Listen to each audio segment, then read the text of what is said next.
Assalamualaikum warahmatullahi wabarakatuh. Sebelumnya perkenalkan nama saya Siti Fadila Liviasati dengan NIM C1C024038.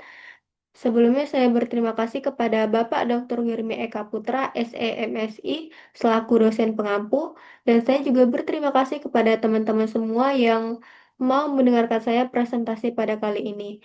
Nah, pada kali ini kita akan membahas materi berupa pajak penjualan atas barang mewah atau PPNBM.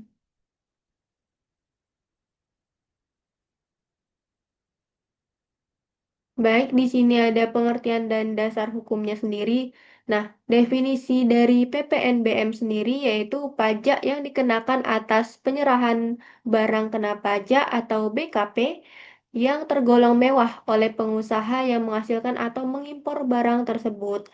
Lalu, beban pajak ditanggung oleh konsumen akhir, namun dipungut dan disetor oleh produsen atau importir. Nah, di sini ada dasar hukumnya itu ada di Undang-Undang Nomor 8 Tahun 1983 tentang PPN dan PPNBM. Lalu ada juga Undang-Undang Nomor 42 Tahun 2009 tentang perubahan ketiga atas Undang-Undang PPN dan PPNBM. Lalu ada juga Undang-Undang Nomor 7 Tahun 2021 atau HPP. Nah, itu ada harmonisasi peraturan perpajakan. Itu terkait perubahan tarif itu sendiri. Nah, di sini ada karakteristik dari PPNBM. Itu ada 4 ciri khusus yang membedakan dengan PPN.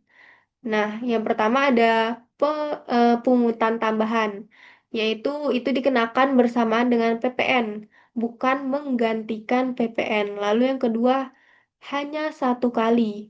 Nah, itu dikenakan hanya pada saat penyerahan oleh pabrikan atau produsen atau saat impor.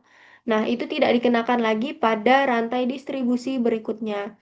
Lalu yang ketiga ada tidak dapat dikreditkan. Nah, PPNBM ini yang dibayar tidak bisa menjadi pengurang pajak keluaran. Nah, berbeda dengan PPN, melainkan dibebankan sebagai biaya. Lalu yang keempat ada dapat restitusi. Ini khusus ekspor ya. Nah, jika BKP mewah diekspor, nah PPNBM yang sudah dibayar saat perolehan dapat diminta kembali. Di sini ada subjek dan definisi menghasilkan. Nah, siapa sih subjek pajaknya itu tadi gitu kan? Nah, subjeknya itu ada pengusaha kena pajak atau PKP yang menghasilkan BKP mewah. Lalu ada pengusaha yang melakukan impor BKP mewah. Baru di sini apa sih yang dimaksud dengan menghasilkan gitu kan? Nah, itu tuh kegiatan mengolah barang yang dimana itu meliputi yang pertama ada perakitan, yaitu menggabungkan bagian-bagian menjadi barang jadi. Contohnya itu otomotif. Lalu yang kedua ada memasak. Nah, memasak itu seperti mengolah barang dengan pemanasan. Lalu yang ketiga ada pencampuran, yaitu menyatukan dua unsur atau lebih. Lalu yang keempat ada pengemasan dan pembotolan, yaitu mengemas barang untuk perlindungan atau pemasaran. Di sini ada objek dan kriteria barang mewah. Itu kriteria BKP tergolong mewah. Menurut penjelasan pada pasal 5, nah sebuah barang dikenakan PPNBM jika memenuhi salah satu unsur itu yang pertama, bukan merupakan barang kebutuhan pokok. Lalu yang kedua ada dikonsumsi oleh masyarakat tertentu, kalangan terbatas, kalangan atas gitu kan. Lalu yang ketiga ada umumnya dikonsumsi oleh masyarakat berpenghasilan tinggi. Lalu yang keempat ada dikonsumsi untuk menunjukkan status. Di sini ada objek pengecualian itu tidak dikenakan PPNBM. Yang pertama ada kendaraan CKD dan sasis. Lalu ada kendaraan angkutan barang. Lalu ada kendaraan bermotor roda 2. Itu kurang dari 250 cc. Terus yang terakhir ada kendaraan angkutan umum. Itu mungkin bisa bermuatan 16 orang atau lebih gitu. Di sini ada tarif dan mekanisme pemungutannya. Nah, di sini ada struktur tarif, itu ada tarif umum paling rendah 10%, paling tinggi 200%. Nah, tarif ekspornya sendiri itu 0%. Atau itu tuh untuk mendorong ekspor BKP mewah. Nah, mekanisme pemungutannya sendiri yang pertama oleh PKP penjual yaitu pabrikan memungut dari pembeli saat penyerahan BKP. Lalu yang kedua ada oleh pemungut PPN atau PPNBM, bendahara pemerintah, KPPN, BUMN, atau kontraktor kontrak kerjasama memungut saat melakukan pembayaran kepada rekanan. Di sini ada konsep perhitungannya, itu ada rumus dasarnya.